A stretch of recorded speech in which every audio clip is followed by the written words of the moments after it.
রোজাদারের জন্য দুটো খুশি, লিসাইমি ফারহাতানি, ফারহাতুন ইনদাল ইফতারি ওয়া ফারহাতুন লিকা রাব্বি। এ নওজওয়ানেরা, রোজাদাররা যখন ইফতার নিয়ে বসে, আল্লাহ পাক হাদিসে কুরসির মধ্যে জানায় এটা একটা রোজাদারদের জন্য বড় আনন্দ। আর একটা হলো রোজাদারদেরকে আল্লাহ নিজের দিদার দেবেন বলেছে। এ যুবকেরা, তোমরা বাপেরা, আর এই রোজা কি ছাড়বেন না। এই রোজা এক মাস আসছে, রোজা রাখবে, আল্লাহকে খুশি করার জন্য রাখবে। কেন আল্লাহ বলেছে রোজা আমার খাস ইবাদত, নামাজ খাস ইবাদত বলেন, হজ খাস ইবাদত বলেন, যাকাত খাস ইবাদত বলেন, রোজাকে খাস ইবাদত বলেছে। সবটাই আল্লাহর জন্য। তবে রোজাটা কেন খাস বলেছে? নামাজের মধ্যে লোক দেখানো থাকতে পারে, নাও থাকতে পারে, না দেখানোটাই তো আল্লাহর জন্য। কিন্তু নামাজের মধ্যে লোক দেখানো থাকে, চল হুজুর বলছে একটু পড়ি, চল বিআই এসছে একটু পড়ি, না পড়লে লোক খারাপ বলবে তাই পড়ি। এখানে লোক দেখানো থাকতে পারে, কিন্তু কেউ শুকিয়ে শুকিয়ে থাকবে না, যদিও থাকে লুকিয়ে লুকিয়ে খেয়ে নেবে। কি বুঝছেন তো নাকি? তাই আল্লাহ বললো এটা আমার খাস ইবাদত। কমসে কম পুকুরে ডুব মেরেও তো পানি খেলে নেবে। কে কে খেয়েছেন ডুব মেরে পানি? ছোটবেলায় খান না? কিন্তু রোজা ও আল্লাহর খুশির জন্য, তাই চোখের আড়ালে হয়ে গেল, সেই আল্লাহর জন্য সে রোজা রাখে। আল্লাহ বড় দয়ালু, তবে তিনার কাছে নত হতে হবে। তিনি তোমার আমার জন্য অবশ্যই বড় মেহেরবান। এ দুনিয়ার মানুষ শুনে রেখে দাও, দুনিয়ার রাজা প্রজারা তারা আসামি খুঁজে বেড়ায়, তাদেরকে শাস্তি দেবে বলে, আর আমার আল্লাহ আসামিদেরকে ডেকে ডেকে ডেকে ডেকে বলে আমি তোদেরকে মাফ করে দেব। বুঝতে পারছেন মাইকের আওয়াজ? দুনিয়ার রাজা মহারাজারা আসামি খোঁজে শাস্তি দিবার জন্য, আর আমার আল্লাহ আসামি দেখে মাফ করার জন্য। জোরে বলুন সুবহানাল্লাহ।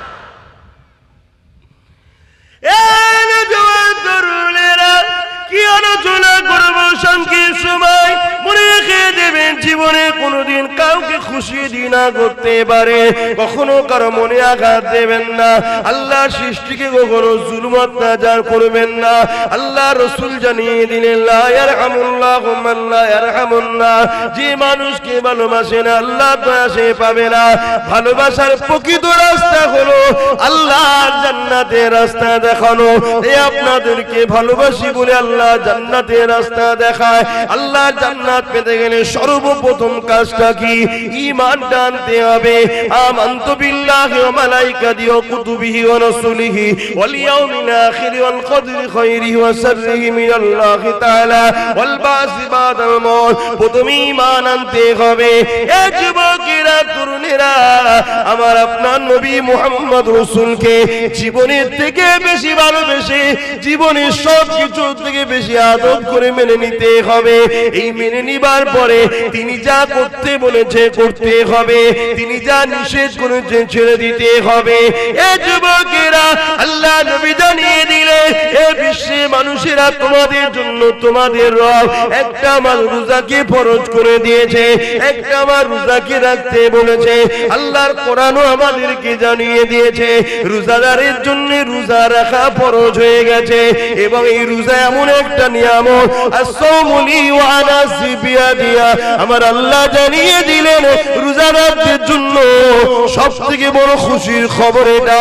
আল্লাহ বলছে রোজা হলো আমার খাস ইবাদত, আর আমি আল্লাহ কুদরতি হাতে রোজাদারকে পুরস্কার নিজে দেব। রোজা নিয়ে বলি সংক্ষেপ সময়, আর কি বলবো? রোজা রাখেন আপনাদের ঘরের ছেলেরা সব? হ্যাঁ, যুবকরা রাখে তো, বোনেরা? আর না বাপ মা বলে এই বয়সে রাখিনি, রোগা হয়ে যাবি, এটা বলে নাকি? কিন্তু আজ বেঈমানের দলেরা, ইসলামের দুশমনেরা আমাদের ঘরে তো রোজা রাখাবার পরেও বেকার করে ফেলছে রোজাগুলোকে। আপনারা সব এলাকায় রোজার পার্টি হয় নাকি? ইফতার পার্টি করেন নাকি? ইফতার পার্টিতে যাওয়া হারাম, চলবে না। ইফতার মাহফিলে যাবেন, সওয়াবের কাজ। ইফতার মাহফিলের নেতৃত্ব দেয় উলামা হযরতরা, আর ইফতার পার্টির নেতৃত্ব দেয় ফাসিক, ফাজিল, হারামখোর, বেরোজাদাররা। কথা বুঝছেন না? বোঝেন না? কত পার্থক্য বুঝলেন? ইফতার মাহফিল হলে যাবেন, ইফতার মাহফিলে আলেমরা থাকে, তারা নেতৃত্ব দেয়।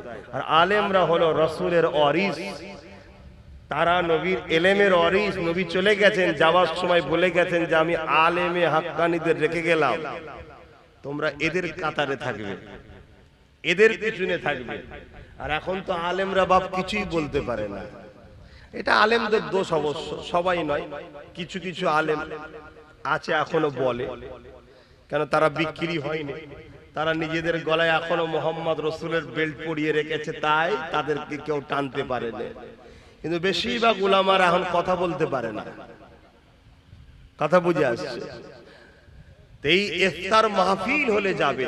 তবে আমার যদি মসলা শোনেন বা আমাকে জিজ্ঞেস করেন আপনি কি করেন, সবথেকে উত্তম হলো এটা, সারাদিন রোজা রেখেছি যে আল্লাহর খুশির জন্য, সেই আল্লাহ আমাকে যা খুশি করে রুজি দিয়েছে হালাল, ওই রুজি থেকেই আমি ইফতার করব। আমি অন্য কারো পয়সা করতে রাজি না। অনেক জায়গায় আমাকে জোর করে রোজার মাসে নিয়ে যাবে বলে, আমি কোনো জায়গায় যেতে চাই না। এবার আমি একটা ইউনিট চালাই, একটা দল চালাই, আপনারা জানেন কি জানি না, ফুরফুরা শরীফ আহলে সুন্নাত ওয়াল জামাত বলে একটা অরাজনৈতিক সংগঠন চালায়। ওই সংগঠনের ব্যানারে কিছু ইফতার মাহফিল হয়।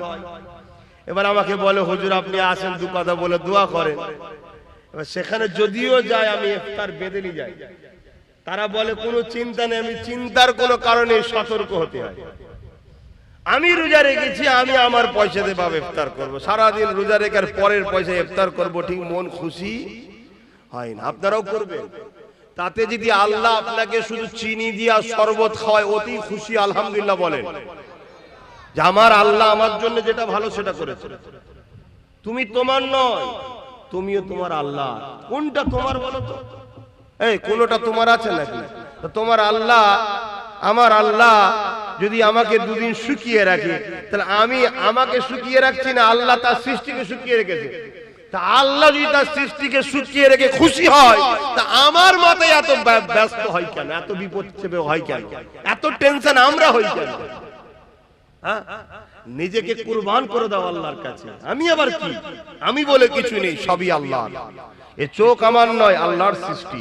এ কান আমার নয়, আল্লাহর সৃষ্টি। এ হাত আমার নয়, আল্লাহর সৃষ্টি। এ পা আমার নয়, আল্লাহর সৃষ্টি। এ জবানের কথা আমার নয়, আল্লাহ দিয়েছেন, ব্যবহার করতে তাই করতে পাচ্ছি। কোনটা আমি তৈরি করিনি বাপ। তাহলে আমার খিদে লাগলে আমার আত্মা যে রূহ জান কষ্ট পায়, ওই জানটাকেও সৃষ্টি আল্লাহ করেছে। তাহলে ওই জানটা আমার যতটা আমি না ভালোবাসি, তার থেকে বেশি আল্লাহ তার সৃষ্টিকে ভালোবাসে। জোরে বলুন সুবহানাল্লাহ। বা ওয়াজ করতে গেলে সময় লাগে, আমি কিভাবে ওয়াজ করবো? এইভাবে হবে? কোন দিকে যাবো দিশে বুঝে পাইনি, কখন এখানে একটু কখন ওখানে একটু বলে ফেলছি। তাই দরুদ শরীফ ওই দিকেও কম পড়ানো হলে একটু পড়ানো দরকার, সব হয়। কেন আমি জানছি তুই কথা বলতেই পারবো না। যা তারপর এর মধ্যে থেকে একটাই কথা বলবো, জীবনের প্রতিটা মাকসাদ হবে আমার স্রষ্টাকে খুশি করা।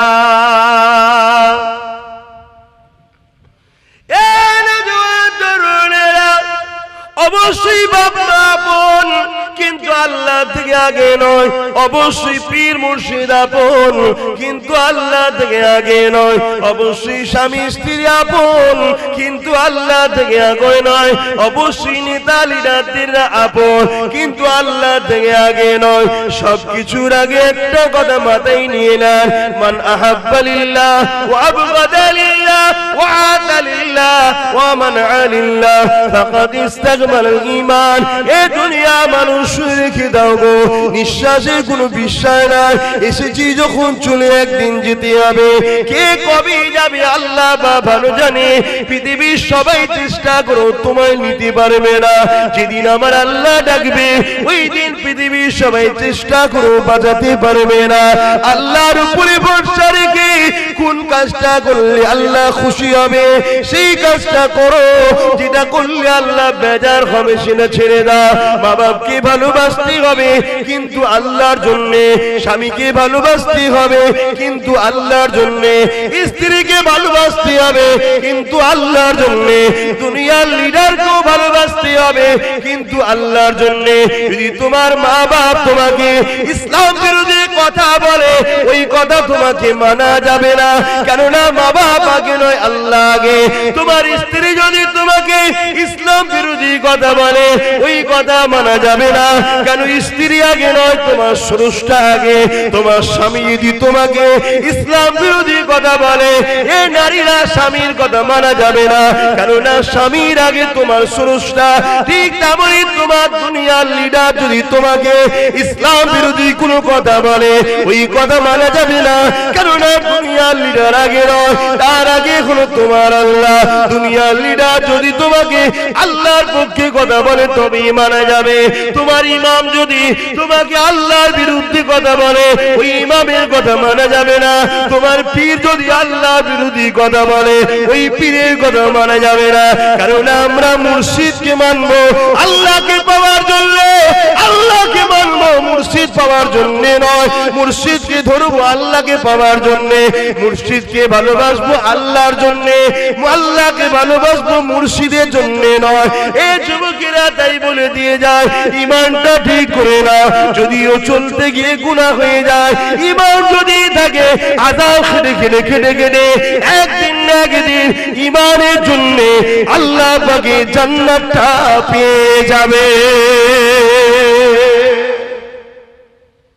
আর ইমান যদি না থাকে সব বরবাদ।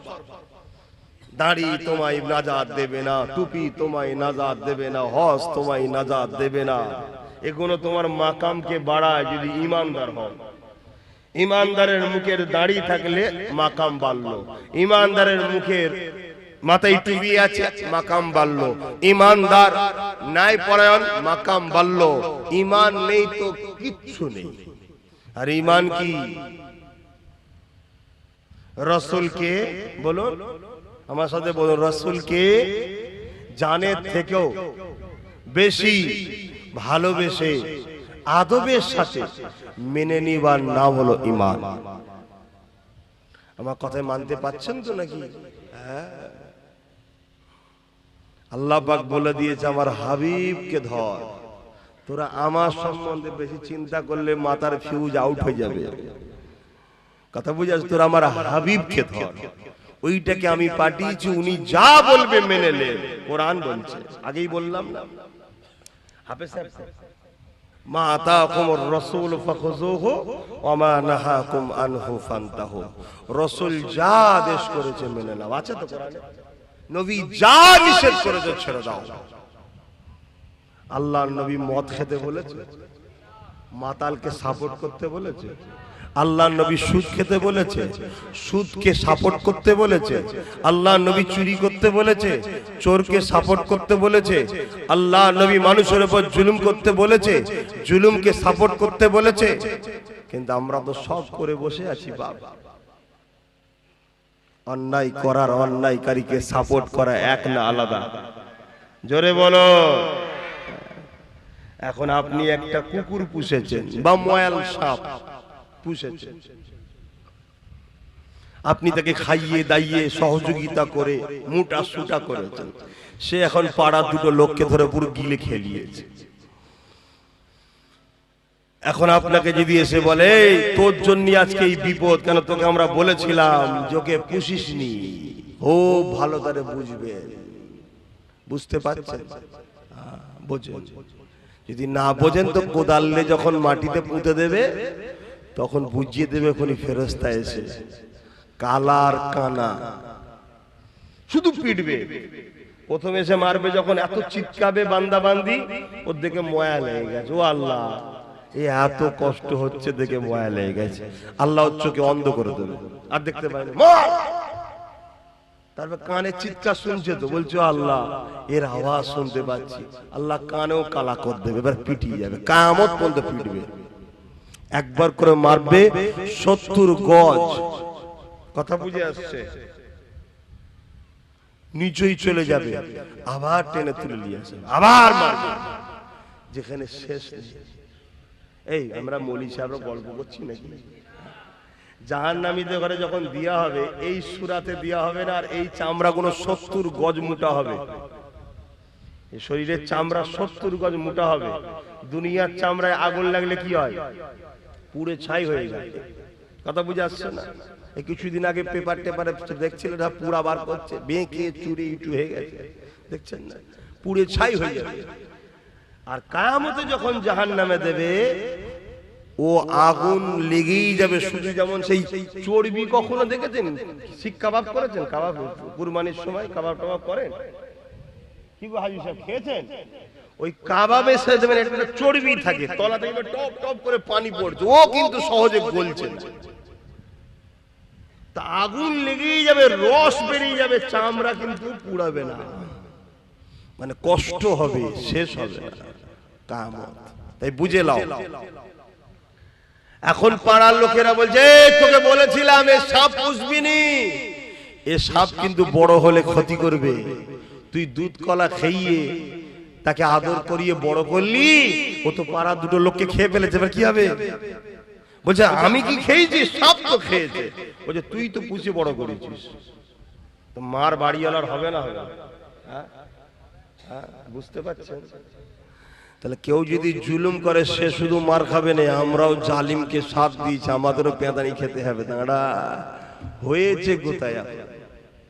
সব বুঝবে আল্লাহ, আল্লাহ পাক কাউকে ছাড়বে না। এখনো সময় আছে, অসঞ্চ পরিবর্তন হবে। আমার নবীর কথা মানবে না? মানবে না? হাত তুলে দেখাও কারা মানবে। আলহামদুলিল্লাহ। মিশকাত শরীফ আব্দুল্লাহ ইবনে উমর থেকে রওয়ায়াত, নবী বললেন, হে আমার মাননেওয়ালারা। কারা মাননেওয়ালা? নবীর হাত তুলে দেখান, নবীর মাননেওয়ালা কারা? আলহামদুলিল্লাহ, আপনাদের জন্য হাদিসটা বলছি। হে আমার মাননেওয়ালারা, কিয়ামতের শেষ দিন পর্যন্ত তোমরা আমার খানদানের ঝান্ডা তলায় থাকবে। জোরে বলুন সুবহানাল্লাহ। অর্থাৎ কুরাইশ বংশের ছেলের নেতৃত্ব মানতে হবে। আজ আমি একটা ইউনিট তৈরি করছি, আপনারা নিশ্চয়ই জানেন। তা আমার নেতৃত্ব মেনে নেবেন না? নেবেন না? মেনে নিতে হবে বাপ। সময় এখনো আছে, তওবা করুন, আল্লাহর কাছে কাঁদুন যে আল্লাহ জীবনে যা করেছি করেছি, জানতাম না করে ফেলেছি, আজ জেনে গেছি, আর নয়। মনে রেখে দেবেন, এই কবরের জমিনে যখন তোমাকে আমাকে রাখা হবে, কেউ যাবে না এই কবরের জমিনে, কিন্তু এই কবরের জমিনে একজন আসবে। বুখারী মুসলিমের হাদিস, আল্লাহ বাতিনাকে নিয়ে আসবে, তিনি তাশরীফ আনবে, তিনি অন্য কেউ নয়, দুনু জাহানের সুলতান নবী দু আলম নবী মুহাম্মদ রাসূল তাশরীফ আনবে। দুনিয়ায় যদি তিনার নেতৃত্ব মেনে নাও, তিনাকে যদি লিডার বলে মানো, আর তিনার পক্ষ থেকে আমরা নেতৃত্ব দিচ্ছি, অর্থাৎ তিনার কথাকে আপনাদের কাছে পৌঁছে দিচ্ছি, আমাদের কথা নয়। কথা বুঝছেন?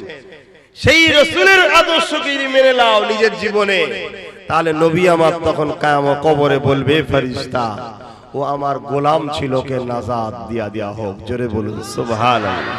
আর দুনিয়ায় রাসূল ছেড়ে দিয়ে নবীর দ্বীনকে যারা মিটাচ্ছে, তাদেরই পিছনে হই হই করে ঘুরে বেড়াও। মনে রেখে দিও, কবর তোমার ডাকছে, তোমার জবাব দিতে হবে। আজ আমাদের ঘরের ছেলেদের ইসলামিক কোন ইউনিফর্মের উপর, ইসলামিক কোন কালচারের উপরে আঘাত দিলে আমাদের ছেলেদের ব্যথা লাগে না, কিন্তু যারা ইসলামের বিরুদ্ধে, তাদের কিছু হলে আমাদের ছেলেদের বুকে ব্যথা ওঠে। হয় না? হয় না? কি কোথায় চলে গেল? আবার এগুলো যদি আমি বলি, আবার কিছু মুসলমান আছে, শুকনো মুসলমান, মুনাফিক, তাদের আবার কষ্ট হয়, এসব কথা কেন বলবে? উনি আসবে, পেলেন ঘটনা বলে চলে যাবে। তাহলে ঘটনা শুনে নাও। আল্লাহ বললেন বান্দা ঈমান নিয়ে আসো। কার মতো ঈমান আনবো? এই আয়াতের ব্যাখ্যায় বলছেন সাহাবাদের মতো ঈমান আনো। সাহাবারা কেমন ঈমান এনেছে শুনে রেখে দেন। এ যুবকেরা, তরুণীরা, বাপেরা, আল্লাহ নবীর সাহাবারা কেমন ঈমান এনেছিলেন এক সাহাবীর নাম বলে দেয় হযরত খুবাইব রাদিয়াল্লাহু তাআলা। হযরত খুবাইব রাদিয়াল্লাহু তাআলা আর একজন সাহাবী ছিলেন হযরত খাব্বাব রাদিয়াল্লাহু তাআলা। আল্লাহ নবী সাহাবী ছিলেন হযরত ওমর ফারুক যখন সিংহাসনে বসলেন, অর্ধ পৃথিবীর রাজত্ব যখন চালাতে লাগলেন, আমিরুল মুমিনিন খলিফাতুল মুসলিমিন যখন হলে, এ যুবকেরা, তরুণীরা, বাবেরা, ওই হযরত খাব্বাব রাদিয়াল্লাহু তাআলা আনকে আল্লাহ নবীর সাহাবী হযরত ওমর বলেছিলেন, এ নবীর সাহাবী শুনেছিলাম তোমার উপরে অনেক জুলুম অত্যাচার হয়েছিল, একটু খানিক আমাকে বলো কি জুলুম অত্যাচার হয়েছিল। হযরত খাব্বাব রাদিয়াল্লাহু তাআলা নিজের কোমরের কাপড়টাকে সরিয়ে দিলেন। এ যুবকেরা, তরুণীরা, বাবেরা, তোমার আমার কোমরে গোশত রয়েছে সৌন্দর্যের জন্য। আল্লাহ নবীর ওই সাহাবীর কোমরটা পুরো প্লেন ছিল, গোশত ছিল না। আল্লাহ নবীর সাহাবী হযরত ওমর দেখে বলতে লাগলে, ভাই খাব্বাব, এই রকম কোমর তো আল্লাহ জমিনে কারো দেখিনি, কি ব্যাপার আল্লাহ তোমাকে এই রকম বানালো? হযরত খাব্বাব বলতে লেগেছে, ও ভাই হযরত ওমর, আল্লাহ আমাকে সুন্দর কোমর দিয়েছিল, কিন্তু আমি নবীর পক্ষে যাওয়ার জন্য, নবীর দল করার জন্য, ন্যায়ের পক্ষে, সত্যের পক্ষে, মানবতার পক্ষে, ইনসাফের পক্ষে, মানব বন্ধনের পক্ষে, ভ্রাতৃত্বের পক্ষে, সত্যের পক্ষে থাকার জন্য তৎকালীন লিডার আবু যর উতবা সাইবাইরা আমাকে জুলুম করেছিল। আমাকে বলেছিল মুহাম্মাদের দল ছেড়ে দে, আমাদের দলে চলে আয়, মুহাম্মাদের দল ছেড়ে দে, আমাদের দলে চলে আয়, না হয় তোর উপরে জুলুম হবে, অত্যাচার হবে। ও ভাইরা তোমার, আমি বলে দিয়েছিলাম জান দিয়ে দেবো, তথাপিও নাই সত্য ছাড়বো না। আজও তোমাদেরকে বলা হয়, কি বলা হয় না, হয় না, জুলুমের দিকে আসো, মিথ্যার দিকে আসো, অন্যায়ের দিকে আসো, সন্ত্রাসীর দিকে আসো, ফিতনার দিকে আসো, খুনের দিকে আসো, মার্ডারের দিকে আসো, চিটিংবাজির দিকে আসো, তুলাবাজির দিকে আসো, বলা হয় না, হয় না। আর বলতে লাগে না, আপনাদের ঘরে এখন এক মুঠো বিরিয়ানি দিলেই চলে যাবে, বেশি খরচ করতে লাগে না।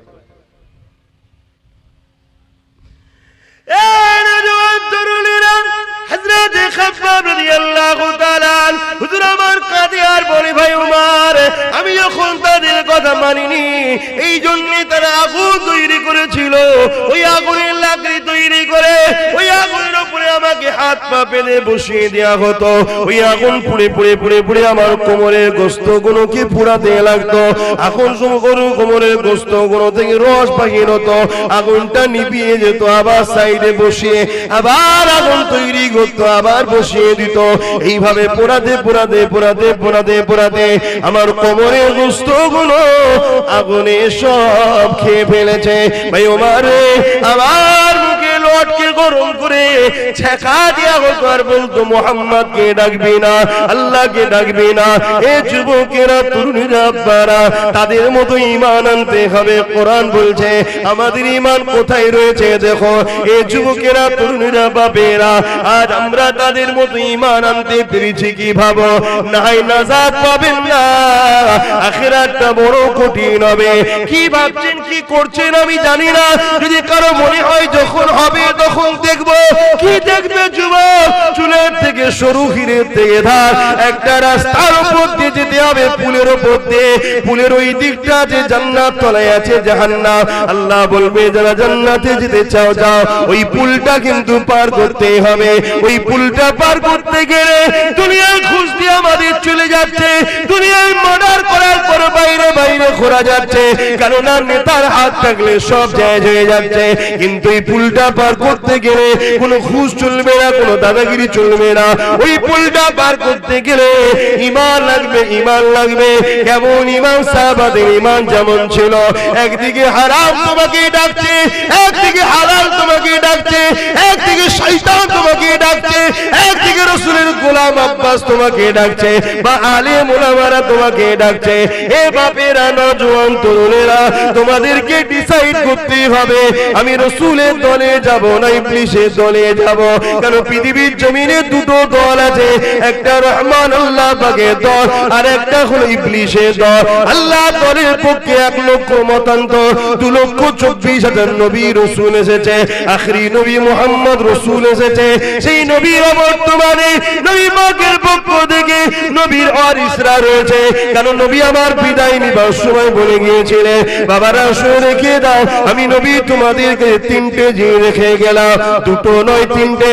প্রথম নম্বর হলো কিতাবুল্লাহ, আল্লাহ পাকের কিতাব। দ্বিতীয় নম্বর সুন্নাতে রাসূলি, আমার সুন্নাহ। 3 নম্বর হলো আহলে বাইতি, আমার পরিবার, আমার খানদান। তাই মিশকাত শরীফে আব্দুল্লাহ ইবনে আব্বাস রাদিয়াল্লাহু তাআলা হাদিসটা বললাম, হযরত ওমর ইবনে আব্দুল্লাহ হুজুর হাদিসটা বললাম, কি নবী আমার জানিয়ে দিলে, এ আমার মাননেওয়ালারা, তোমরা ইদিক উদিক করো না, কেননা আমার খানদানের হাতে কিয়ামতের সেই দিন পর্যন্ত 2জন যদি আমার বংশে থাকে, তার মধ্যে একজনের হাতে আমার ঝান্ডা থাকবে। দেখুন, ভাবুন, কেন আমাদের কাজ সজাগ করে দেওয়া, জানিয়ে দেওয়া, কাউকে জোর করে টেনে আনবো না, টেনে আনবো না। এবারে আপনারা কি করবেন, কি ভাববেন, কি কোন রাস্তা বেছে নেবেন, সব তো আপনাদের ব্যাপার। কিন্তু পরিস্থিতি, দুনিয়া তো বরবাদ হচ্ছে, আখিরাতটাও বরবাদ হয়ে যাচ্ছে। ভাবো আমার যুবকরা, নিঃশ্বাসের কোনো বিশ্বাস নেই, এক্ষুনি চলে যেতে পারো, কি জবাব দেবে আল্লাহর কাছে? কেউ তোমার কবরে যাবে না, কেউ যাবে না। আর কবরে যিনি আসবেন, তিনি জীবনের শেষ সময়, দুনিয়াবি জিন্দেগি শেষ সময়, মৃত্যুর সময় বলেছিল তার উম্মতদেরকে লক্ষ্য করে, সালাত সালাত সালাত, নামাজ নামাজ নামাজ। জোরে বলুন সুবহানাল্লাহ। কে কে কে তিনি? কে বলুন? কে? হযরতে মুহাম্মদ সাল্লাল্লাহু আলাইহি সাল্লাম। সেই নবীর উম্মত আমরা গলা লম্বা করে বলি, বাপ আমি কখনো আসিনি আপনাদের এলাকায়। তা আসুন একটু বুঝার চেষ্টা করুন আমার সোনার ভাইরা, কিচ্ছু লাভ নেই, সব রং তামাশা দুনিয়ার খেল, এগুলো নেশা। রুটা বেরিয়ে গেলে সব দেখবেন অন্ধকার। দৈনিক কবর ডাকছে, চলে আসো, তৈরি হয়ে আসো, আমি কবর একা থাকার ঘর, আমি কবর অন্ধকার ঘর, আমি কবর পোকামাকড়ের ঘর, আমি কবর চতুর্দিকের মাটির ঘর, তৈরি হয়ে আসো। কি তৈরি হলো আমরা? এক্ষুনি যদি মারা যায় 12 ঘন্টার বেশি লাগবে না। আমাদের কথা বাদ দেন, আপনাদের ঘরে রাখবে কেন? ভয়, গন্ধ হয়ে যাবে, পচে যাবে, ফেটে যাবে, নানান সমস্যা। তা কবরে দেবে, কি জবাব দেবেন ওখানে গিয়ে? আর দুনিয়ায় যারা নামাজকে ভালোবেসেছে, কবরে যাবার পরে যখন দেখবে মাথার দিক দিয়ে একজন ফারিস্তা আসছে, শোনেন যুবকরা বিশেষ করে শোনো, বোনরা শোনো, বুড়ো বুড়িরা নামাজ পড়ে, ওখান উপায় নেই, কি করবে? কিন্তু ইয়ং বয়সে ইবাদত করার, বয়স্ক বয়সে ইবাদত করা আসমান জমিনের পার্থক্য। এই বয়সে ইবাদত করতে হবে, আল্লাহকে ভালো এই বয়সে বাঁচতে হবে। আহা, তো এই সময় কবরের মাথার গোড়া থেকে দেখবে একটা সুন্দর যুবক এসে দাঁড়িয়ে যে বলছে, ফেরেশতা, এই মর্দার কবরে তোমাকে মাথার দিক দিয়ে ঢুকতে দেবো না।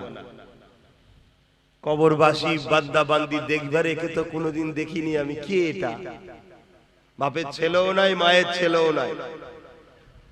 আবার কিছুক্ষণ পরে ফেরেশতা ডান দিক দিয়ে আসবে, আবার দেখবে ওটা সুন্দর যুবক দাঁড়িয়ে গেছে।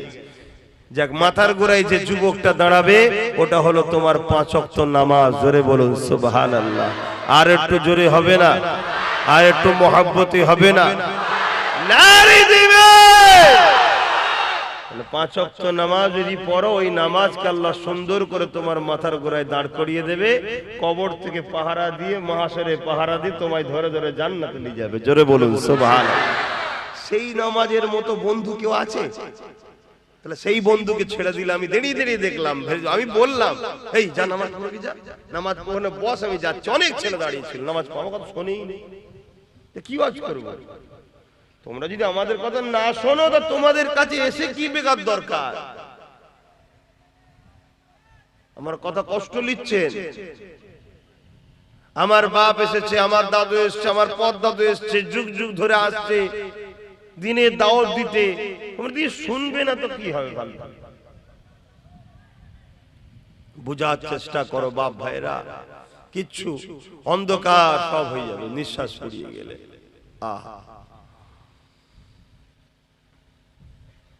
আখিরাত বড় কঠিন জায়গা। আল্লাহ নবী জানিয়ে দিলেন বাবারা, বেশি বেশি করে কিয়ামতের জন্য চিন্তা করো বাবা।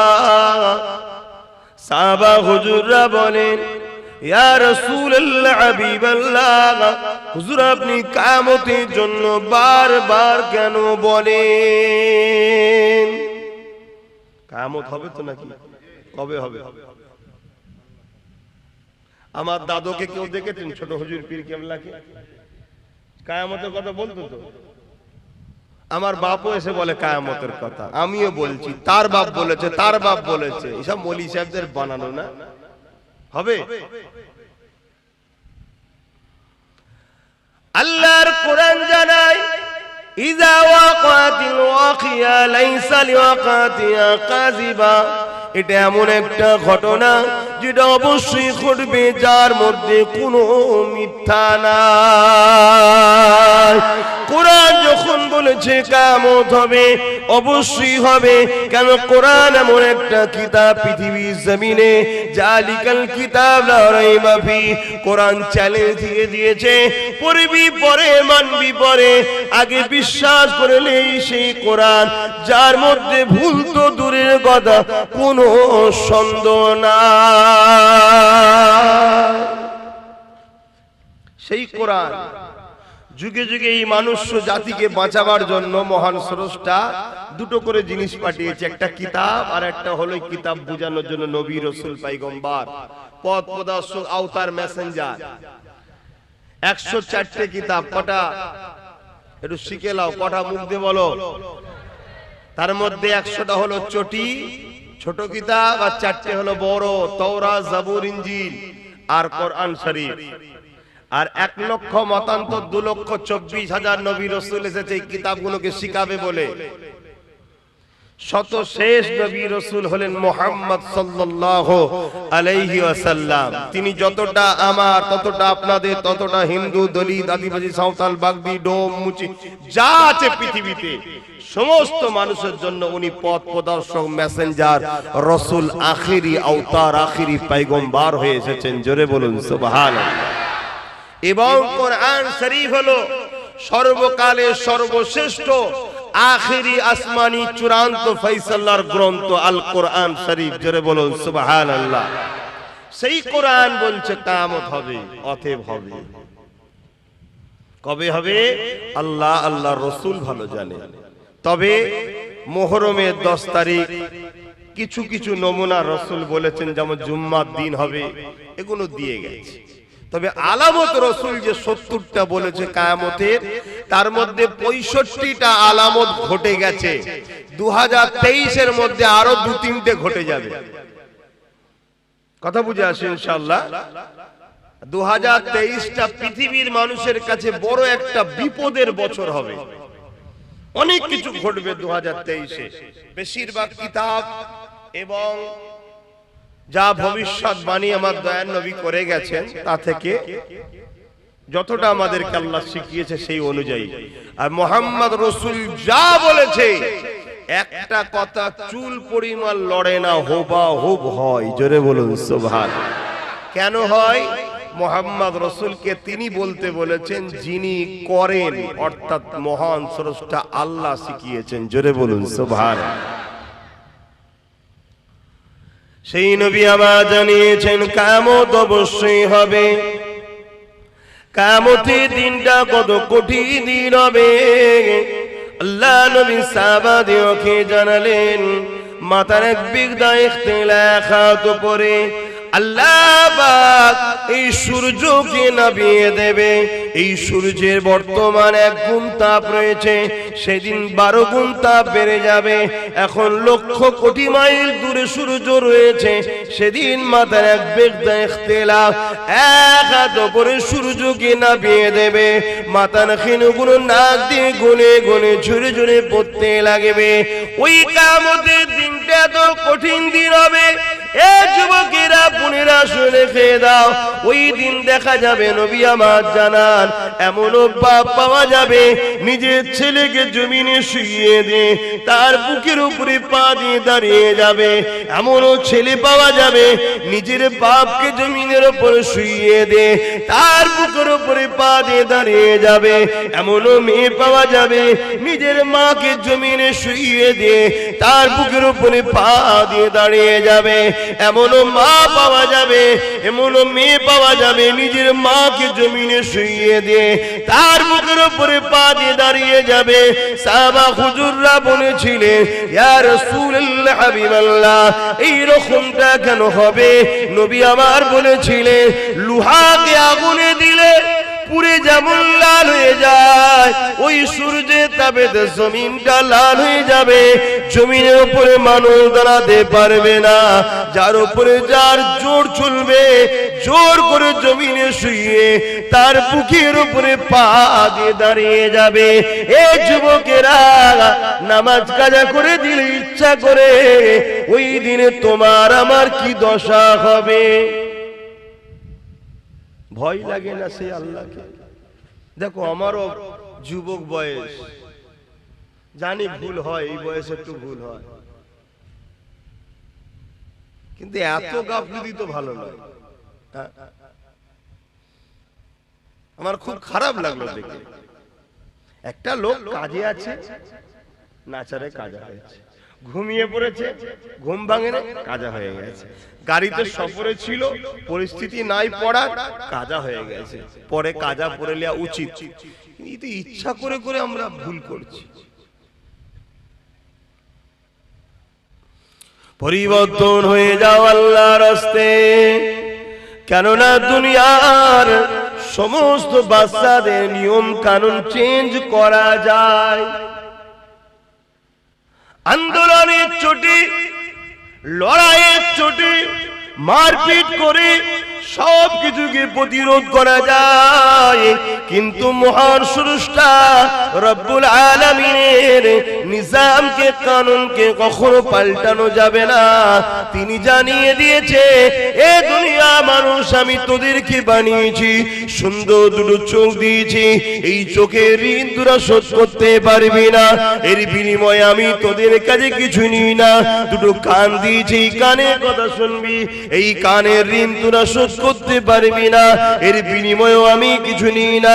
দুটো হাত দিয়েছি, হাত দিয়ে হালাল ইনকাম করবি, নিজের প্রয়োজনের কাজ করবি, গরিবদেরকে দান করবি, অসহায়ের সেবা করবি, মা বাপের খেদমত করবি, নিজের রাষ্ট্রের জন্য কাজ করবি, নিজের রাষ্ট্র সেবা করবি, নিজের রাষ্ট্রের খেদমত করবি।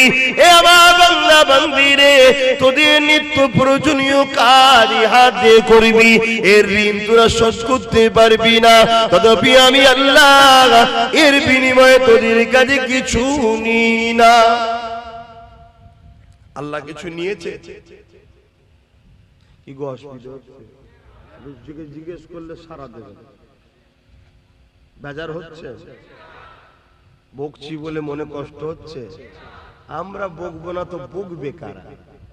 বকার ক্ষমতা তো আমরাই রাখি, কেন আমরা তোমার নবীর খানদানের ছেলে, আমরাই বকতে পারি তোমাদের ঘরে, অন্য কারো অধিকার নেই তোমাদের দিকে চোখ তুলে তাকাবে, ঠিক না বেটি? কিন্তু দুঃখের বিষয়, তোমরা আমাদের ঘরে ধরা দিও না বলে যারা তোমাদের জুতো বওয়ার উপযুক্ত নয়, তারা তোমাদের ঘরে এখন গলায় বেল দিয়ে ঘোরাচ্ছে। কথা বুঝে আসছে? হ্যাঁ, পৃথিবী বিখ্যাত ধনী কিন্তু কাফের, ঈমান নাই। আর সব থেকে গরিব পৃথিবীর রাস্তায় পড়ে থাকে কিন্তু ঈমান আছে। ওই পৃথিবী বিখ্যাত ধনী ওই জুতো বড় উপযুক্ত নয়, কারণ ওর ঈমান আছে।